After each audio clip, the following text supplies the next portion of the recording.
अस्सलामु अलैकुम वरहमतुल्लाहि वबरकातुहू।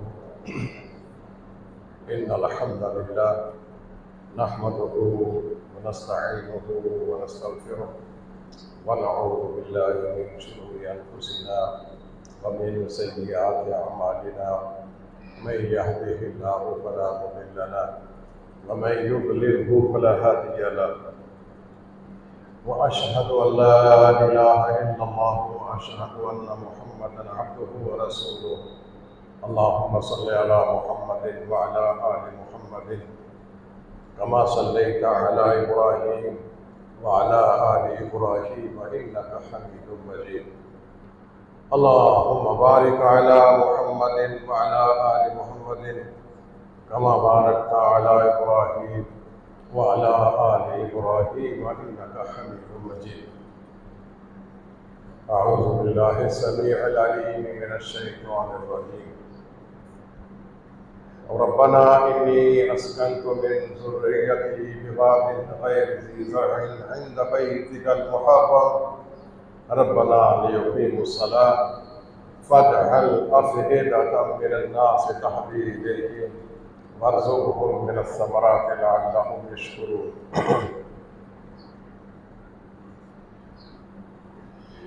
इस आयत करीमा में अल्लाह तबारक व तआला ने सय्यदना इब्राहीम अलैहिस्सलाम की एक दुआ का ज़िक्र किया है। ये जो ईद उल अज़हा गुज़र चुकी है, ये हज़रत इब्राहीम की ही याद है। इसी सिलसिला में उनकी ये दुआ कुरान करीम में ज़िक्र हुई है। रब्बना इन्नी अस्कनतु मिन ज़ुर्रिय्यती बिवादिन गैरि ज़ी ज़रअन।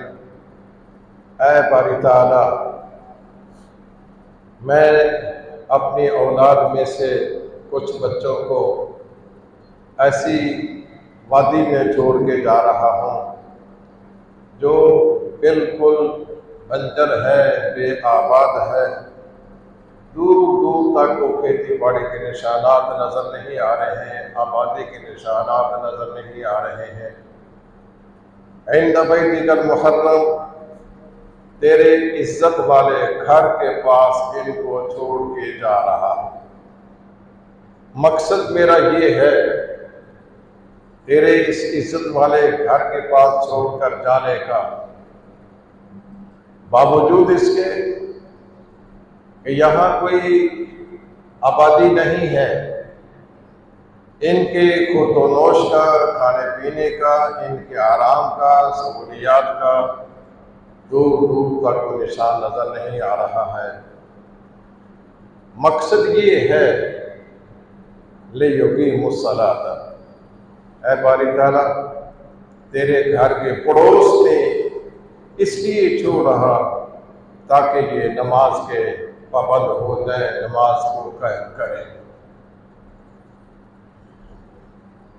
आज हमारी ये हालत है कि हम मस्जिद के पड़ोस में रहना इसलिए दोबारा नहीं करते हैं कि यहाँ अज़ानें होती हैं, हमारे आराम में, हमारी नींद में खलल पड़ता है।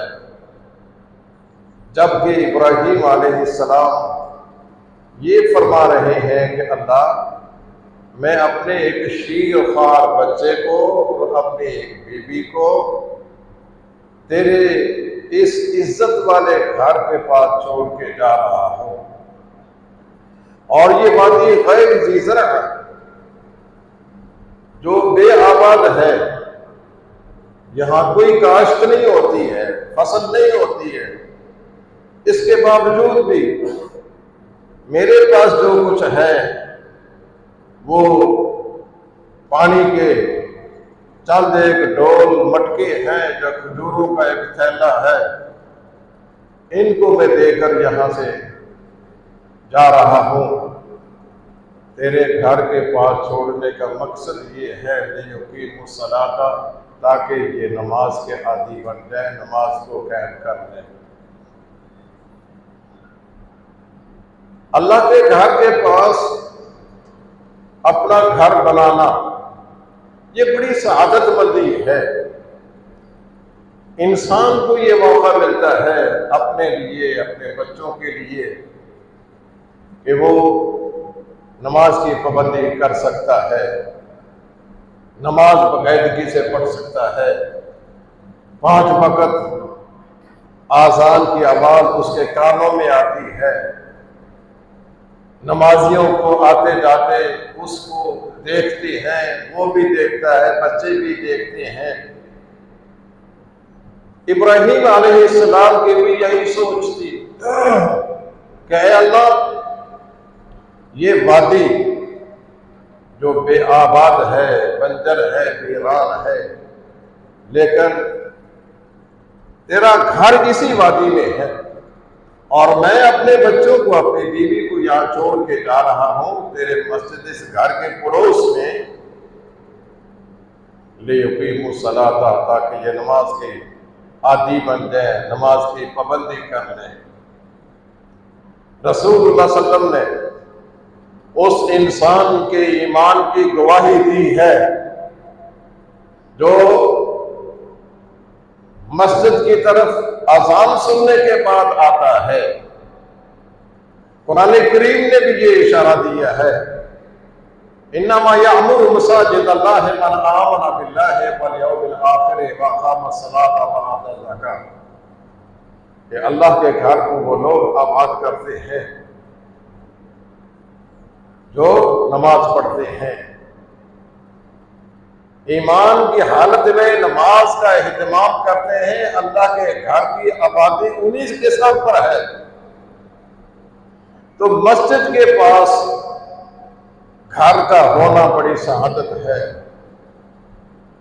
जो दीनदार लोग हैं, जिनको दीन के साथ कुछ तमस्सुक है, कुछ ताल्लुक है, कुछ दिलचस्पी है, वो कोशिश यही करते हैं कि हमारा घर ऐसी जगह पे हो कि वहां अल्लाह का घर मौजूद हो और अल्लाह के घर में अल्लाह की बातें, अल्लाह के रसूल की बातें और 5 वक्त अल्लाह की किबरियाई का ऐलान, नमाज की तरफ बुलावा आए। ये 5 वक्त अल्लाह ताला की किबरियाई को और अल्लाह की तरफ दावत को, नमाज की तरफ आने को, यह आवाज़ा बुलंद होता रहे, हमारे कानों में पड़ता रहे। इब्राहीम अलैहिस्सलाम की यही सोच थी। यहाँ अगर के सहूलियात नहीं है, वादी गैर ज़ीज़र, बेआबाद, बंजर, वीरान इलाका है, लेकिन तेरे घर के पड़ोस में, तेरे घर के नजदीक मैं अपने बच्चों को, अपनी बीवी को छोड़ के जा रहा हूं। लियुकीमु सलाता, अल्लाह मेरा मकसद ये है, ये नमाज के आदी बन जाए, नमाज की पाबंदी करें।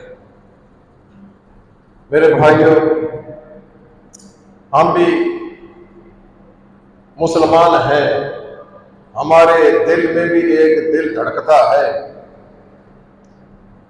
हमारी भी यही सोच होनी चाहिए कि अल्लाह के घर की आबादी उसके रंगो रोगन से नहीं है, उसके बुलंद बाला मीनारों से नहीं है, तो उसके मीनार पर लाखों रुपया खर्च कर दिया जाए, उसकी ज़ेबो ज़ीनत पर लाखों रुपया खर्च कर दिया जाए। अल्लाह के घर की आबादी ये है कि वहां लोग आसपास वाले नमाज पढ़ने के लिए आए। अल्लाह के घर नमाज से आबाद होते हैं।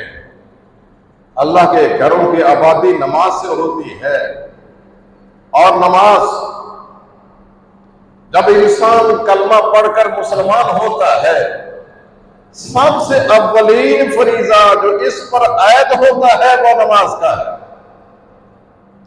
रमजान के रोजे तो रमजान में फर्ज होंगे, ज़कात की अदायगी तो उस वक्त होगी जब इसके पास दौलत होगी, माल होगा। हज्जे बैतुल्लाह भी उस वक्त है जब ये सेहत और तंदुरुस्ती के साथ वहां जाने के अखराजात, वहां से वापसी के अखराजात, वहां खाने पीने के रहने के अखराजात इसके पास मौजूद हो, लेकिन नमाज के लिए तो सिर्फ इतना ही काफी है कि वो आकिल है, बालिग है, सेहतमंद है।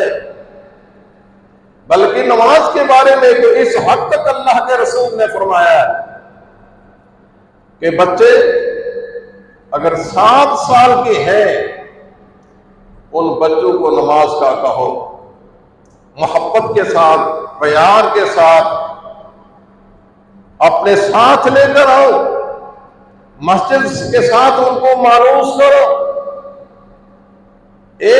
7 साल के बाद 8वां साल है, 9वां साल है, 10वां साल है, अगर आप देखते हैं कि बच्चों पर मोहब्बत और प्यार का कोई असर नहीं हो रहा है, वह नमाज की तरफ उनकी दिलचस्पी नहीं है, वद्रिबूहुम इज़ा बलगू अशरा, जब 10 साल के हो जाए तो उन पर सख्ती करो। अगर उन्हें हल्की सी मारनी पड़े तो इसकी इजाजत शरीयत ने हमें दी है। नमाज किसी सूरत में मुआफ नहीं है।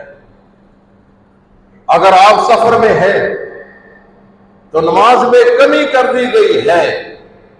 अगर आप बीमार हैं, खड़े होकर नमाज नहीं पढ़ सकते हैं, आपको बैठकर नमाज पढ़ने की इजाजत है। अगर बैठकर नमाज पढ़ने में दुश्वारी है तो लेटकर नमाज पढ़ लें, इशारे से नमाज पढ़ लें, लेकिन नमाज की माफी किसी सूरत में नहीं है। हजरत इब्राहीम अलैहिस्सलाम वो अपने शीरखार बच्चा इस्माइल और उसकी वालिदा हजरत हाजरा अलैहिस्सलाम, इन दोनों को मक्का मुकरमा में जो बिल्कुल दूर दूर तक उस वक्त आबादी का निशान नहीं था, वहां छोड़कर थोड़ा बहुत खाने पीने का सामान वहां उनके पास रखा है और अल्लाह के हवाले कर दिया है और बैतुल्लाह की तरफ मुंह करके दुआ करते हैं, रब्बना इन्नी अस्कनतु मिन ज़ुर्रिय्यती बिवादिन गैरि ज़ी ज़रअन इंद बैतिकल मुहर्रम रब्बना लियुक़ीमुस्सलाह। आज हम अपने बच्चों की सहूलियात में कितने परेशान होते हैं। ये बाप खुद बेचारा धूप में मेहनत और मजदूरी करता है इन बच्चों को आराम देने के लिए, सहूलियत मुहैया करने के लिए, लेकिन इधर ये हाल है। इब्राहीम अलैहिस्सलाम को बच्चों को सहूलियत देने की फिक्र नहीं है।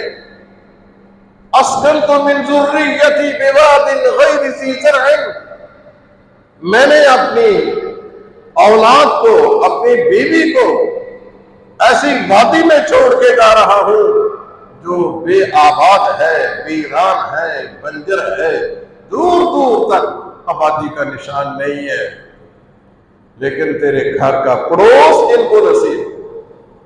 मकसद ये है लियुक़ीमुस्सलाह, ताकि ये मेरे बच्चे और मेरी अहलिया नमाज की पाबंदी करें। तो मेरे भाइयों, आज हमारे हाउसिंग स्कीमें चलती हैं, कॉलोनियां बनती हैं, वो मसाजिद के लिए जगह भी छोड़ते हैं, ये उनकी मजबूरी होती है। हम जब अपने घर के लिए जगह खरीदने के लिए जाते हैं तो ये देखते हैं कि प्लाट की नौइयत क्या है, लोकेशन क्या है। तो मस्जिद के पास होना ये हमारे लिए एक ऐब बन चुका है। हम ये सोचते हैं इस मस्जिद से 5 वक्त अज़ान की आवाज बुलंद होगी जो हमारे बच्चों के आराम में खलल आएगा, ये डिस्टर्ब होंगे। लिहाजा मस्जिद के पास अपना मकान लेने के लिए हम अपने अंदर कोई नरम गोशा नहीं रखते। तो मेरे भाइयों, इब्राहीम अलैहिस्सलाम जो जद्दुल अंबिया है, वो ये फरमाते हैं, ऐ अल्लाह इन्नी अस्कनतु मिन ज़ुर्रिय्यती बिवादिन गैरि ज़ी ज़रअन, ऐ अल्लाह मैंने अपने बीवी के लिए, अपने छोटे से बच्चे के लिए, इस्माइल के लिए, जो माँ का दूध पी रहा है, मैंने इनकी सहूलत को नहीं देखा है कि मैं इनको सहूलियात मुहैया करूं। बिवादिन गैरि ज़ी ज़रअन, यहां कोई फसल नहीं है, कोई दरख्त नहीं है, कोई सायादार चीज नहीं है, लेकिन तेरे घर के पड़ोस में इनको मैं छोड़कर जा रहा हूं। मकसद ये है अल्लाह लियुकीमुस्सलाह, ताकि ये नमाज को कायम करे। एक और दुआ की है, रब्बना फजअल अफ़इदतम मिनन्नास तहवी इलैहिम, या अल्लाह लोगों के दिल इनकी तरफ मुतवज्जे कर दे, दिल धड़के इनके लिए, तड़पे इनके लिए। दूसरी दुआ और तीसरा ये है, वर्ज़ुक़हुम मिनस समरात, अल्लाह इनको फलों का रिज़्क़ देना। अल्लाह ताला ने इब्राहीम की सारी दुआओं को कबूल किया है। आज हम में से गरीब इंसान भी उस बैतुल्लाह को एक नजर देखने के लिए तड़पता है। फजअल अफ़इदतम मिनन्नास तहवी इलैहिम, अल्लाह मुझे अपना घर दिखा दे। बात ऐसे भी होते हैं जो अपने घर के अखराजात से कुछ रकम पस अंदाज करके रखते हैं कि हमने बैतुल्लाह का हज करना है, बैतुल्लाह की ज़ियारत करनी। अल्लाह ताला उनको ज़ियारत का मौका दे देता है, जबकि बड़े बड़े मालदार, साहूकार, दौलत वाले, रेल पेल वाले इस अल्लाह के घर से, इसकी ज़ियारत से महरूम रहते हैं। एक गरीब इंसान जिसकी गुज़रे औकात बड़ी मुश्किल से होती है, वो भी थोड़ी थोड़ी रकम करके जोड़कर अपने अल्लाह के घर की ज़ियारत का सामान मुहैया कर लेता है। इब्राहीम अलैहिस्सलाम भी यही सोचते थे, वो भी उनके जिगरगोशे थे। इस्माइल छोटे से दूध पीते हैं, लेकिन वहां उनको छोड़कर चले गए हैं। अल्लाह तेरे घर के पास इनको मैं छोड़ के जा रहा हूं। लियुकीमुस्सलात, अल्लाह ये नमाज के आदि बन रहे हैं। अल्लाह अब तो दूर दूर तक तो आबादी का निशान नहीं है। फजअल अफ़इदतम मिनन्नास तहवी इलैहिम, अल्लाह लोगों के दिलों को इनकी तरफ फेर दे। वर्ज़ुक़हुम मिनस समरात, अल्लाह इनको फलों का रिज़्क़ दे। आप मक्का में चले जाए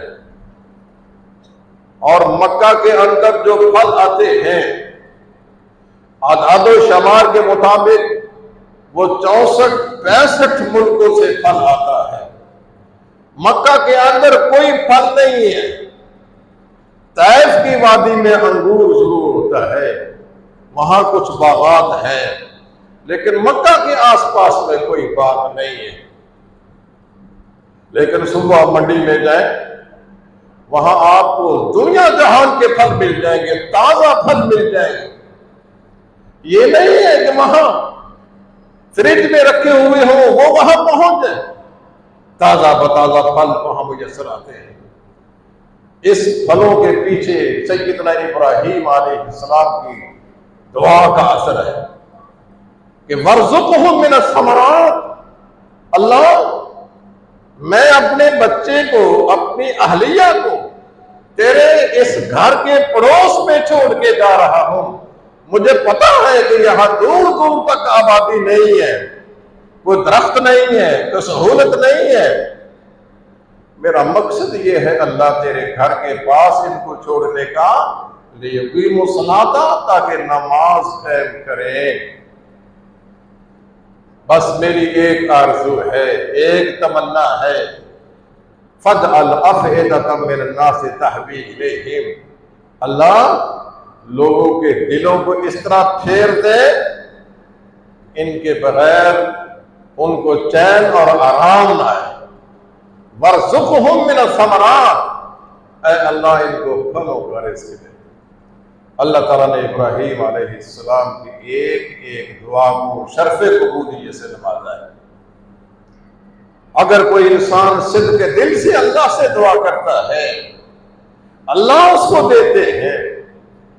अल्लाह ने फरमाया है, जब बंदा मुझसे इखलास के साथ हाथ उठाकर कोई चीज मांगता है, मुझे शर्म आती है कि मैं उसको खाली हाथ वापस करूं। वो मांगने वाला तो हो, वो साइल तो हो, अल्लाह तबारक व तआला की तरफ से आवाज आती है, कौन है मुझसे रिज़्क़ मांगने वाला, मैं उसको रिज़्क़ दूं। कौन है मुझसे सेहत सलामती मांगने वाला, मैं उसको सेहत और सलामती से नवाज दूं। कौन है मुझसे औलाद मांगने वाला, उसको मैं औलाद दूं। अल्लाह ताला की तरफ से ये आवाजें आती हैं। हम मांगने की पोजीशन में नहीं है, हमें अल्लाह से मांगने का ढंग ही नहीं आता है, और हम अल्लाह से को अगर कोई चीज मांगते हैं, अगर हमें नहीं मिलती है तो हम नाराज हो जाते हैं। हम क्या हैं कि अल्लाह तबारक व तआला से नाराज हो जाए। मेरे भाई, अल्लाह हमसे ज्यादा जानने वाला है। मुझे किस चीज की जरूरत है, मुझे इतना इल्म नहीं है जितना खालिक को मेरी जरूरत का इल्म है, पैदा करने वालों को मेरी जरूरत का इल्म है। वो खालिक मेरी जरूरत के मुताबिक मुझे देता है। जो मेरे लिए अच्छा है वो मुझे देता है, जो मेरे लिए अच्छा नहीं है मुझे नहीं देता है।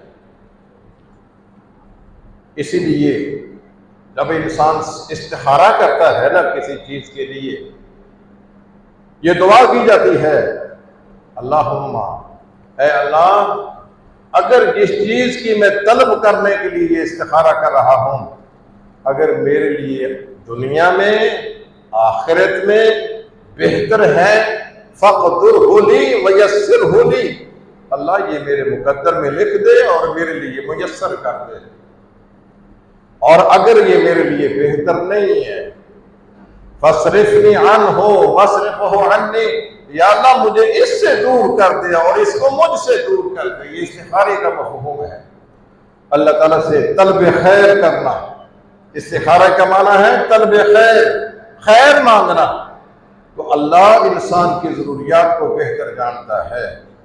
ये जरूरी नहीं है कि आप जो चीज अल्लाह से मांगे वो आपके लिए बेहतर भी हो। अल्लाह तबारक व तआला को मालूम है कि आपके लिए बेहतर क्या है।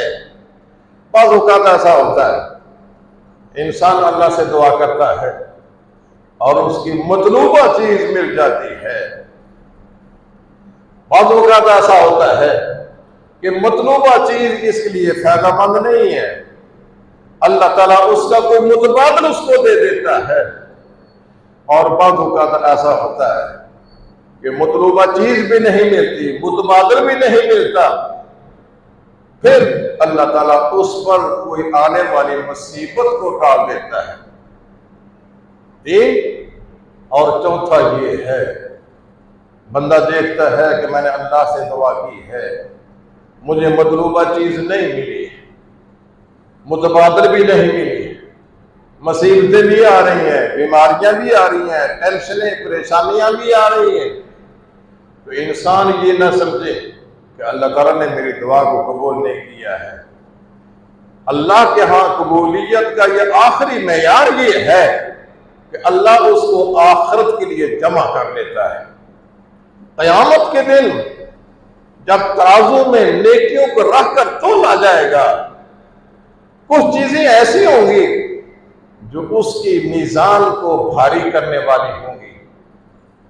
बंदा पूछेगा अल्लाह से, अल्लाह ये मीजान जो भारी हुई है इसमें मेरी नेकियां तो नजर नहीं आ रही हैं।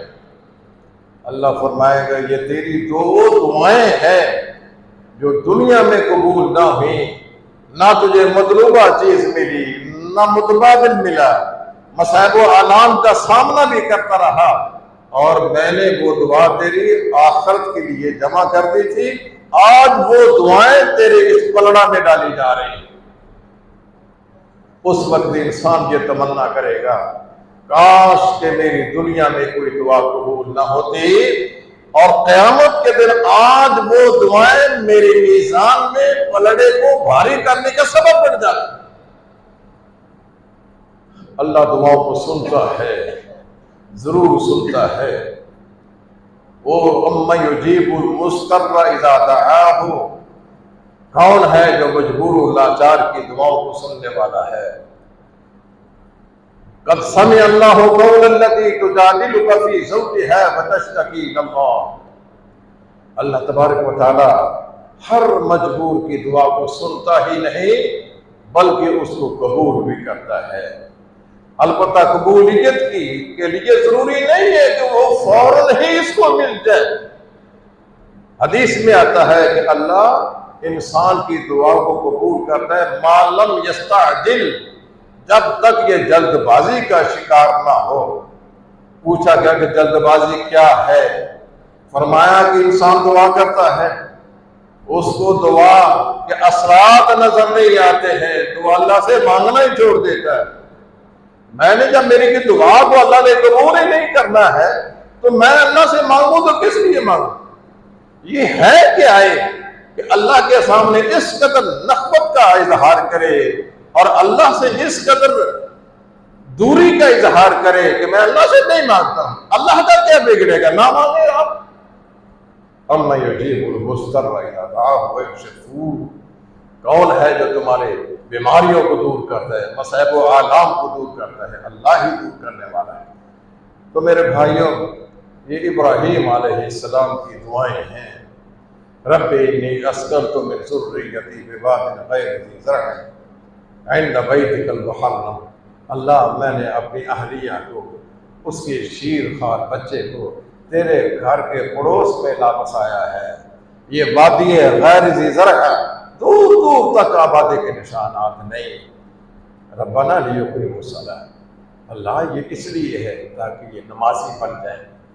मस्जिद के पास घर का होना बड़ी सआदतमंदी है। घबराए ना करें आप। इस सोसाइटी में मस्जिद के पास जगह खरीदने के लिए अपने दिल में मोहब्बत रखें कि मस्जिद के पास अगर हमारा घर होगा तो ये अल्लाह की तरफ से बरकत की एक निशानी है। आप भी जाएंगे, आपके बच्चों को भी अल्लाह ताला तौफीक देगा, वो मस्जिद का रुख करें, मस्जिद में जाएं। तो भाई, ये इब्राहीम अलैहिस्सलाम की दुआएं हैं। ऐ अल्लाह, मैंने अपनी औलाद में से कुछ बच्चों को यहाँ ला बसाया है। मेरी अहलिया इस बैतुल्लाह के पास जो दूर दूर तक सहूलियात से महरूम है, अल्लाह ये इसलिए कि नमाजी बन जाए। तेरे घर के पास इनको ला बसाया है ताकि तेरे घर में आने जाने से इनको नमाज की आदत बन जाए। नमाज इस तरह इसकी इनकी घुट्टी में शामिल हो जाए जिस तरह खाने के बगैर गुजारा नहीं है, पीने के बगैर गुजारा नहीं है, इसी तरह नमाज पढ़ने के बगैर भी गुजारा नहीं होना चाहिए। तो भाइयों, इब्राहीम अलैहिस्सलाम की ये दुआएं हैं, आप भी ये दुआएं किया करें। रब्बना लियुक़ीमुस सलाह, कुरान मजीद में अल्लाह ने फरमाया रब्बि जअलनी मुक़ीमस सलाति व मिन ज़ुर्रिय्यती रब्बना व तक़ब्बल दुआ। ऐ अल्लाह, मुझे नमाज को कायम करने वाला बना दे। हम तशहुद में ये दुआ पढ़ते हैं ना, अल्लाह मुझे नमाज पढ़ने वाला बना दे। व मिन ज़ुर्रिय्यती, या अल्लाह मेरी औलाद को भी नमाज पढ़ने वाला। तशहुद में बैठकर हम दुआ करते हैं, अल्लाह रब्बि जअलनी मुक़ीमस सलाति व मिन ज़ुर्रिय्यती रब्बना व तक़ब्बल दुआ। अल्लाह मेरी दुआ को कबूल कर। इसलिए मेरे भाइयों, नमाज का एहतमाम किया करें। अल्लाह के पड़ोस के घर के पड़ोस में अगर अल्लाह ने आपको घर दिया है तो दिल में घुटन महसूस ना करें। ये सआदतमंदी की अलामत है कि अल्लाह ताला ने आपको ये सआदत बख्शी है कि आपका मस्जिद के पड़ोस में घर है। आपको आने जाने की सहूलत है। वैसे तो आप मस्जिद से जितना भी दूर हटेंगे, आएंगे जाएंगे तो आपके कदमों को भी लिख लिया जाएगा। अबू सलमा एक कबीला है, उन्होंने कोशिश की कि हम मस्जिद के करीब आ जाएं, तो रसूलुल्लाह सल्लल्लाहु अलैहि वसल्लम ने फरमाया कि तुम मस्जिद से दूर हो, वहां से चलकर तो नमाज के लिए आते हो, अल्लाह ताला ने तुम्हारे कदमों को भी लिख लेना है, कदमों का भी चलकर आने का भी सवाब अल्लाह ने देना है। तो दूर अगर है तो आप मस्जिद आए, अगर करीब हैं तो ये सआदत अल्लाह ताला आपके मुकद्दर में लिखी है, मस्जिद की आबादी का सबब बने।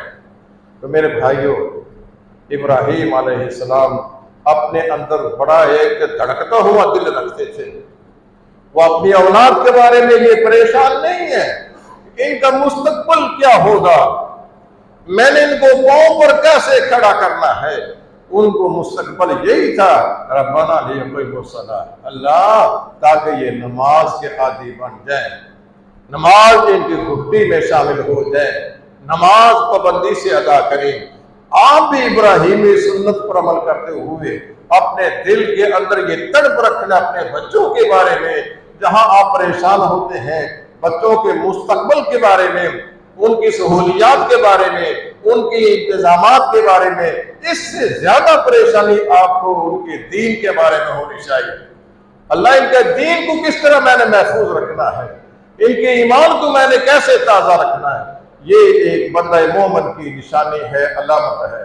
अल्लाह ताला हमें नमाज का पाबंद बनाए और हमारे औलादों को नमाज का पाबंद बनाए, और हम इस नमाज के लिए हमारा दिल धड़के, हम बेचैन और बेकरार हो जाए। अल्लाह ताला हमें अमल की तौफीक अता फरमाए। व अक़ूलु क़ौली हाज़ा व आख़िरु दअवाना अल्हम्दुलिल्लाहि रब्बिल आलमीन।